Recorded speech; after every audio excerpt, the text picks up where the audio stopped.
Battlefield 2042. What the hell is going on? If you've played or been following the open beta for Battlefield 2042, you've no doubt had a number of questions. Why is the specialist system the way it is? Why are there performance and optimization issues, ranging from frame drops on powerful PCs to pop-in on Xbox Series X and PS5? What happened to fortifications, classes, and the detailed destruction that the series has been known for? And what in the world is that UI? With only one map and Conquest mode to try out, can the beta really achieve much by way of feedback? Or is it simply part of the pre-order incentive package, the never-ending cycle of hype feeding into the desire for early access, while hoping fans enjoy it enough not to cancel? The last one is more rhetorical, but you get the idea. DICE and EA have moved to address concerns regarding the beta's quality. EA Studios' lead community manager Adam Freeman said that it was based off of a build that was already a few months old. He also added that, "We polish and enhance it to make sure that it's representative of the game we've built, but naturally we're making daily improvements, changes and enhancements all the time." DICE GM Oscar Gabrielson also chimed in on Twitter, noting that there had been amazing progress made over the past few months. This includes improvements to the visuals and stability that didn't quite make it into the open beta build. So the idea seems to be that the beta may not be up to snuff, but trust us guys, the full game is going to be great, and roll tide. In the wake of this, the open beta's age is up for debate. Insider Tom Henderson has been leaking details on the game even before its official announcement, and recently spoke to sources for a report on Gaming Intel. This includes an unnamed associate from DICE and a source that revealed the game's delay to November. Both confirmed that the recent beta is actually from early mid-September. A look at the beta's files revealed that it's from September the 20th, 2021, just one day before it was originally meant to go live. DICE would subsequently delay the beta and the full release, but we'll come back to that. You would think that this means that the open beta is off of a more recent build, and not one that's a few months old.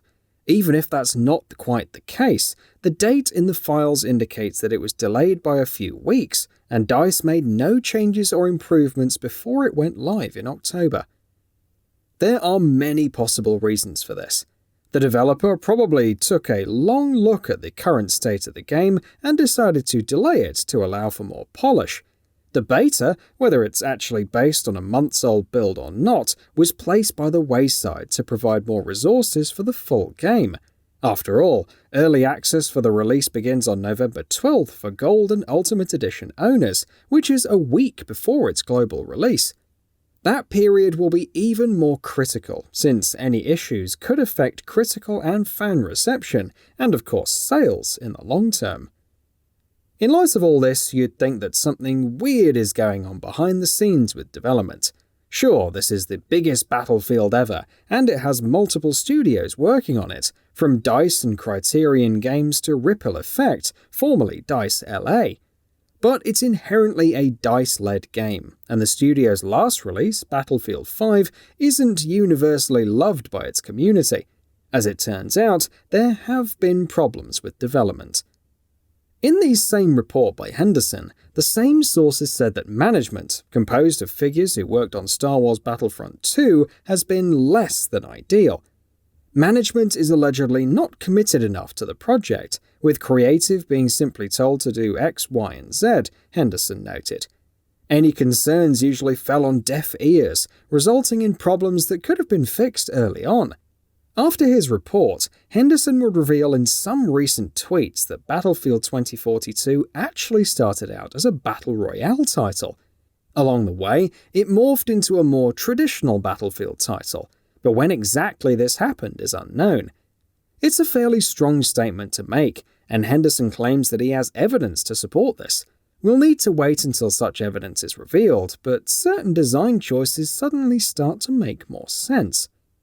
Why the support for 128 players, even though ex-DICE CEO Patrick Söderlund told Game Rant in 2011 that the developer had done substantial research into the same and it just wasn't fun? Why the removal of classes and fewer restrictions on what different characters can equip? It all seemingly goes back to Battle Royale, though a number of other factors were likely considered as well. DICE has attempted a Battle Royale mode before with Battlefield 5's Firestorm, but it was a complete failure. After the success of Apex Legends, perhaps the call was made to focus on a more Battlefield-esque style of game instead.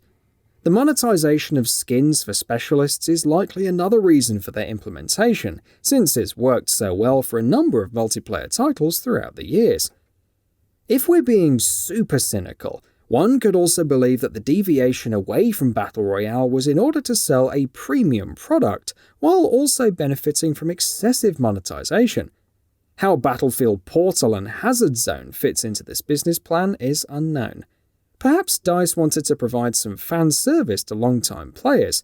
If Ripple Effect Studios is essentially repurposing older assets for Battlefield Portal, then it wouldn't be a massive drain on resources and could generate some goodwill.